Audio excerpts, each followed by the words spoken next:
Ya mano, en pocas palabras, mira, abres el Word. Una vez abierto el Word, vas donde que dice insertar.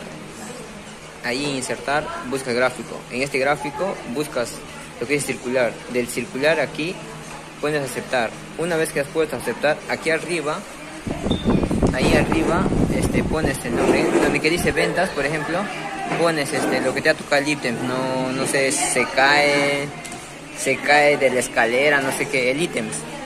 Y eso se va a cambiar por, ahí está se cae. Y pones en esta parte de aquí donde que dice ítems, ahí vas a poner, primero vas a poner sí y más abajito pones el no. Y los restos los borras y esta parte de aquí es la cantidad, ¿no? En este caso si han logrado solamente 8 estudiantes, pones 8 estudiantes y más cuántos serían en total, vamos a decir, ¿no? Entonces